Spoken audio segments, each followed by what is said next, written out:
Hello everyone, my name is Mania Brisbane. I am a part of Dr. Stephen Graham's public speaking class, CompStat 1, and this is the last speech for the class.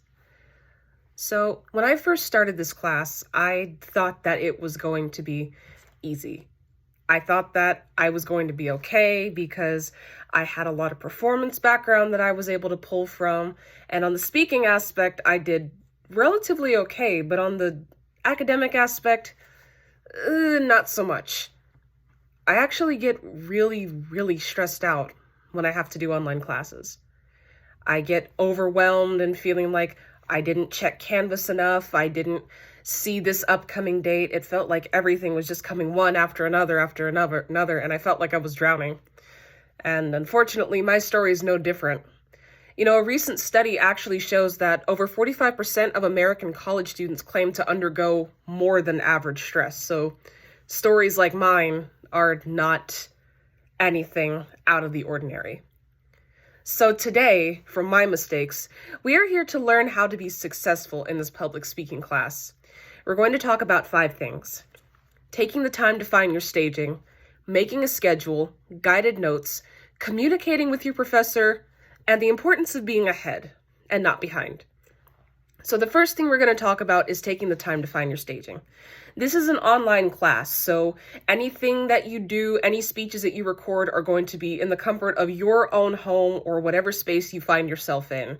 And it's going to be your responsibility to make sure that you have lighting that comes to your face, not down on you or not up from you. It is on you to make sure that your body is in whatever device that you are recording on, It's going to be important that the audience can see the entirety of your torso, and it's going to be your responsibility to make sure that you look presentable.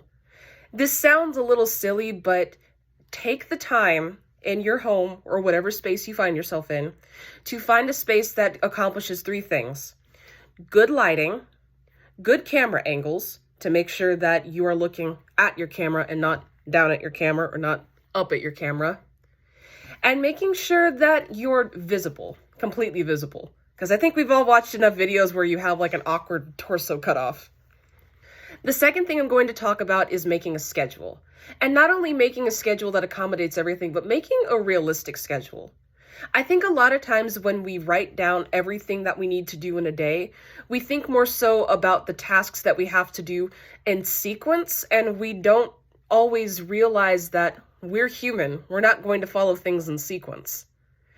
Sometimes we need to take a break. We need to get some water or just relax and not think about the tasks that we have to do. So in creating your schedule, you need to be mindful of your own needs. You need to be mindful of the fact that, hey, yes, I have 3 things that I have to do for this class, but they don't all need to happen immediately. I can accomplish, say, 2 of those things and then take a bathroom break or listen to some music and just calm down for a minute. Another thing that you have to realize is that sometimes when you get your schedule for all of your classes, you're not going to be able to accommodate everything in one day. So it's important to know how to stretch things out over the course of a week. Or in this case, the course of a school week, which is really Monday through Friday, because I don't think a lot of people like to work on the weekends. The third thing I'm going to talk about is the importance of guided notes. Now, this is an online class, meaning that it is a condensed version of the in-person class, which means it's going to be way more intense, and there's going to be a lot more reading that you have to do.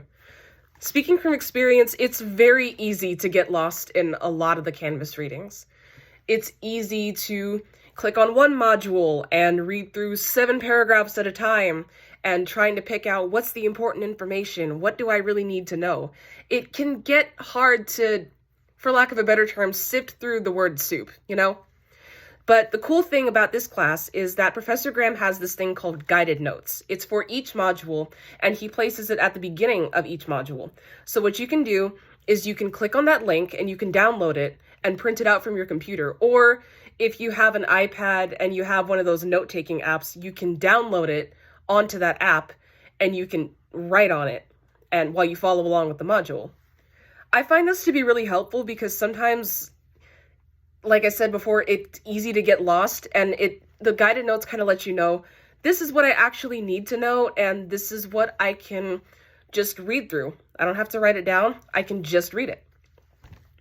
The fourth thing I'm going to talk about is communicating. Now, as I said before, this is an online class, so your attendance is really how often you participate, and more importantly, do you turn things in on time? And as I also said before, we're human and life is subject to change. Sometimes you get really sick and you're bedridden for a few days. Sometimes you get really busy, you overbook yourself, and you might not have considered that you had things due. A myriad of things can happen, but the important thing is that you must communicate with this with your professor. Excuse me. The importance of communicating with your professor is the difference between a passing grade and a failing grade. You know, it might seem silly to send an email that says, "Hey, professor, I'm not doing too well. I've been sick for a few days and I haven't had the strength to do much of anything." And that's okay. As I said before, you're human, but the important thing is you need to communicate, because not only is it holding you accountable for the work that you've missed, but it's letting your professor know that you care about the class. And 9 times out of 10, they're going to want to help you get back on track rather than just say, "Oh, sorry about that, get better." All that work that you missed is still going to be counted as missed work. Personal anecdote, I remember falling off because I got really overwhelmed and I had a few other things happen in my personal life. And I reached out to Professor Graham and he said, "Hey, listen, I understand. This is what I'm going to do for you. I'm going to open these back up, do as many as you can, and let me know when those are done ASAP. You can do this." Professor Graham is absolutely one of the most encouraging professors I think I've ever had. So that's the importance of communicating. It's the difference between passing and failing.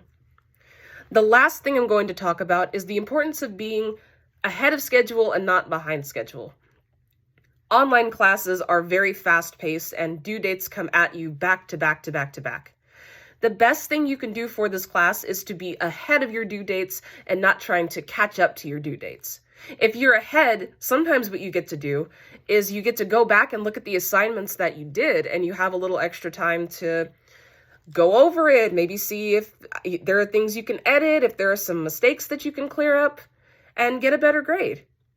Also, it's kind of nice to be ahead and not have to worry about it than be behind and have to play catch up to it.